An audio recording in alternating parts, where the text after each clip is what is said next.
So what we have to do today is a number of things. We got to take the intake manifold off. Got to put in the new spark plugs and gap them. And he's also, I think, got the new spark plug coil wires that needs to be replaced. And then we're gonna run a line, a power line from the battery all the way to the back of the fuel pump, because the fuel pump, he's saying that when we're revving it to like 4,000, or it's starting to go into boost, it's not providing enough fuel. So he thinks it's the fuel pump is not getting enough juice for whatever reason. And these cars apparently, a lot of things suck juice from the battery. So we don't really know what it is. It could be a weak alternator. I don't know. I got a new battery and a new terminal, so I don't think the alternator is the problem. I hope not. So we're gonna do that, and maybe he's gonna fabricate up the rest of the intake system. So we'll see what happens when I get there.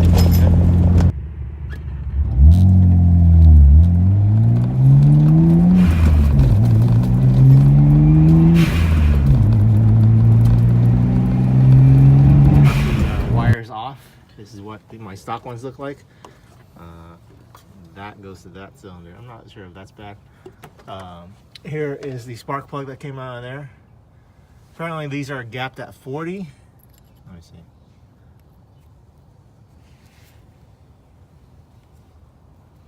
Okay, gapped at 40.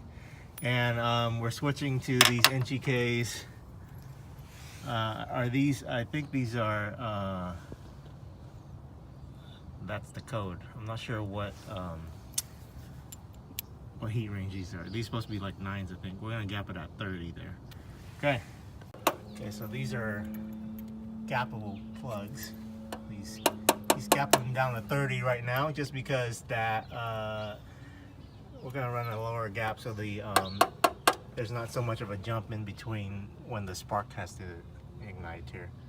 And here is what the cylinders look like. The old ones came out pretty clean, but they're a little long, so I had to turn them back this way. I'm told that I shouldn't be running the plate on top of this engine thing at all, because it just holds in heat on the wires. So we'll see. This one's pretty toe up, so I might get one of those shiny ones just for the show. Gonna take this off, this whole thing off, the intake manifold off, and change my old idle air controller back on. So the original one, the seal was bad right around here, but the O-ring was bad. But this one, it's a stock one. It's Mitsubishi brand. The other one, it came from like Parts Geek. So he said that it might be failing because it's not a OEM part. Okay, so the intake manifold is off. Just real quick here, I didn't show you guys this last time. I got these 3SX. It's a 3SX kit. It apparently blocks this stuff off. I forgot what it's called, but if you're looking for this, you know what you're looking for. It goes there, and then there's a third piece. Third piece goes where is it? Right there. See that? Okay, that's where the turbo is. So that's the back turbo there, and third piece blocks focus here, blocks that off. So it goes right there. Okay, so now I'm going to take the back spark plugs out and see what those look like. So this one looks like that. Not too bad. Not too bad. Okay, so here's all three spark plugs in order. And the back cylinders, they do not look too bad here. Yeah, so you guys tell me how's the based on this, how's the health of my engine? Here's the wire that I'm running to the back of the car, to the fuel pump. I've strung it through down there, where all the wires are going. We gotta clean up these wires a little bit. I'm gonna do some zip tying. But now I'm gonna hook it all the way back to this other cord here, and then it's gonna go to a fuse in the back and a relay. So, okay, yeah, here's the relay. Not sure where this is gonna go or how it's gonna be hooked up yet, but we'll see. Okay, I'm starting to slowly put it back together. He's rolled a bead on here, so this didn't have a bead before, now it does. So that's gonna make the coupler not pop off when I put these T-bolt clamps on. Everything's almost back together. You just gotta hook up all the hoses and stuff like that. So we'll try to get this back on the road soon here. All this is back on. These are all T-bolt clamped now. That one, that one. There's a bead on it. So down here, there's also a new bead on this thing here. So if you pull back the back bumper or the front bumper, you'll see that that top big hose goes down to here. That's a 3-inch. And then these ones I've also T-bolt clamped as well. So just make sure they don't ever come off. Some right there. And then I think I'm gonna do the ones up front here, and then we're set. Okay, so we got the power cord running from front to the back here, and this is the cord. We've cut the black and blue cord on the diagram. If you look on Google, right here, this one is the power to the fuel pump, and then we put one of these in here, and it's gonna go to a relay. Yeah, so the relay's here, and it's gonna go into this box right here. So this is the box that sits in the back of the trunk, and that's gonna provide fuel power directly from the battery. Everything is running very nicely. The old idle control thing with jig right down there.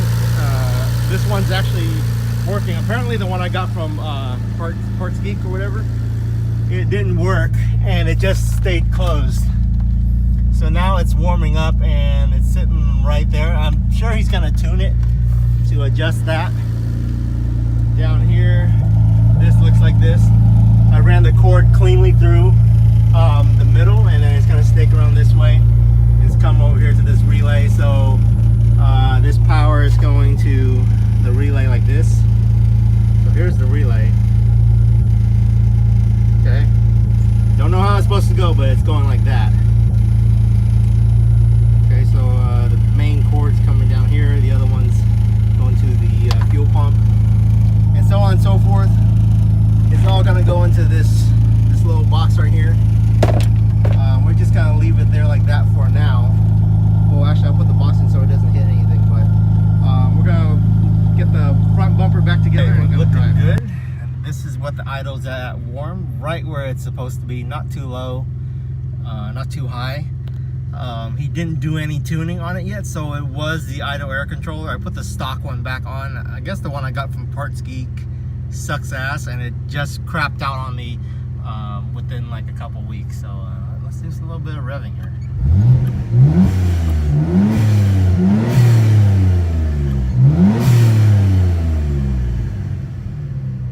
Oh yes.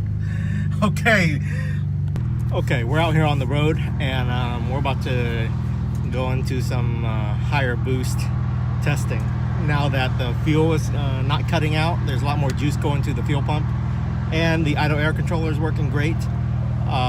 So everything is all set. Let's pray that my turbos hold up and everything's okay during this testing.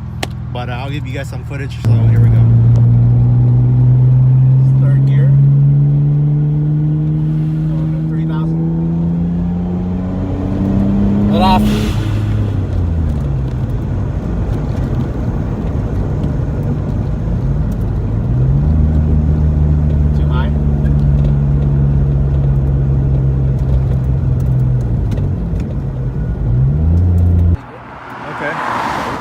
So we pulled over randomly.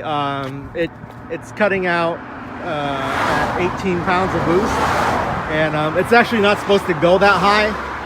And he says that safety.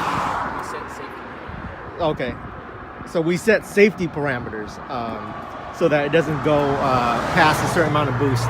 So it hit 18, and then it cut out. So I'm guessing he's saying that these things are not opening up the wastegate thing here. So let's teed into a vacuum line, a different one, rewired some stuff. So we're gonna go back and let's try it again. Okay, here we go.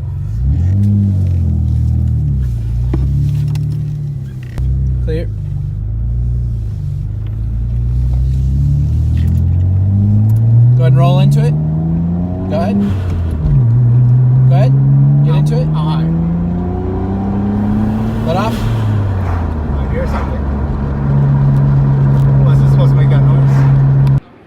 just pulled into AutoZone right here. We need some new hoses. So here, let me show you what we did here. Okay, so apparently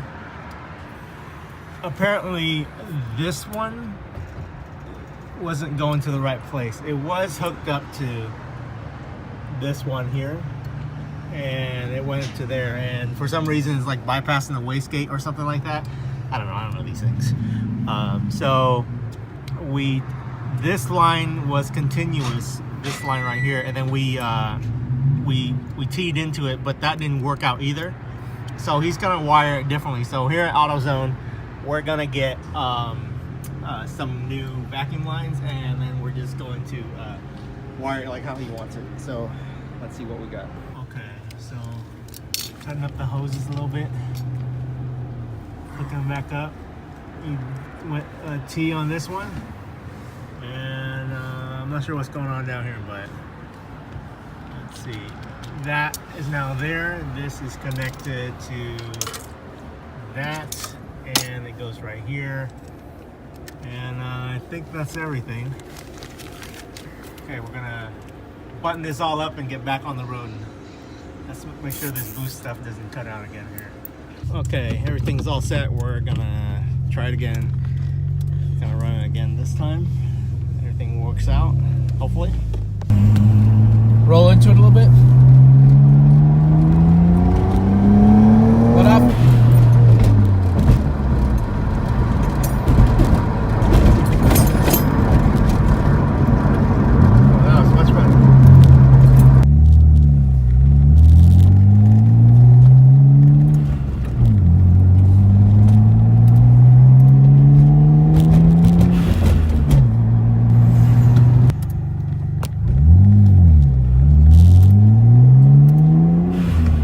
Go ahead and roll into it. Let off. Nice empty road. Go ahead and roll into it. All the way. Let off. Look at that view. Damn.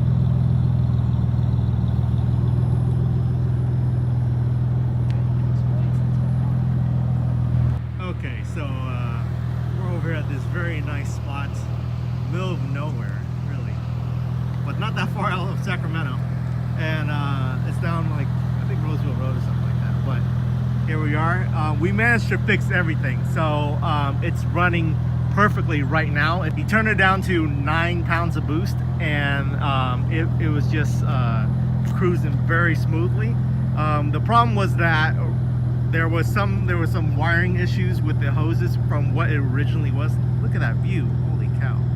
And basically we rewired everything from the hoses we got from AutoZone, and now it's just running flawlessly. Okay, we're letting it cool off a little bit here, and basically just letting it idle, and we're gonna go back to turning up the boost pretty soon here, but the goal was to just get it running normally. There's no more fuel cut out, nothing like that, so it's running great. I really need some air on this thing, so I'm gonna take a couple pictures while I'm out here in this sick ass spot, and then we'll go back down the road that way, and then continue the tuning.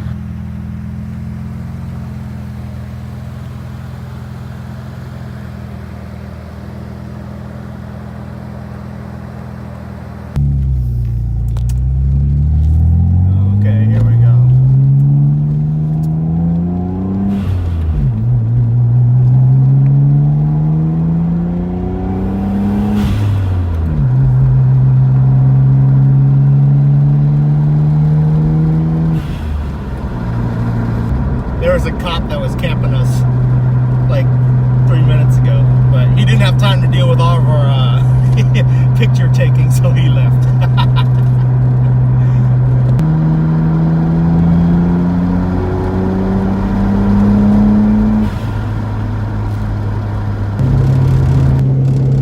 Okay, it's the next day from all the testing, and I'm going to a car show, so I'm just just cruising along here on the freeway, doing about 60, and it is just smooth sailing. So I'm so happy that I can actually drive this car reliably now, and then just be able to take it anywhere I want and go to a car show. So that's the bottom line. We're doing a very conservative tune for this right now until I get the new turbos. So we're just gonna hold it at 9 psi, and then I can just rip on it or whatever at 9 psi, and it'll be okay until because my stock turbos are spitting a little bit of oil. So unless I change out the housing on those, or we're gonna go for the upgraded billet turbos that VRF is recommending. That's how we're gonna do it. But man, these guys from VRF, they're so good. I've never had anyone tune a car before, and I mean literally it's night and day. So if you guys have never got your car tuned and you're into the car scene, go do that, because they will dial in all your stuff. And yeah, it costs a little bit of money, but the trade-off is spectacular. I mean literally they'll tell you everything that's wrong with the car, all the parts you need to fix, and everything that you need to do just to get it running right and running reliably. And if you want a lot of power, then they can give you that too. So whatever it is that you want, they can tune it and make it happen. So I'm gonna close out this video by showing you guys some footage of this car show, and then we'll be out, and you guys can catch me on the next thing that I do to this car. A 3000 GT VR4 just pulled up next to me at the show. Here we are. And this thing is crazy because it's a custom body kit from France. So France, right? Yeah. Okay. So basically the whole thing is molded into one piece. You guys can see here the front bumper all the way to the side, and then all the way down. This thing is also wide bodied, so look at that. Holy shit, that's awesome. Custom kit. Oh, it's got these nice unique taillights too.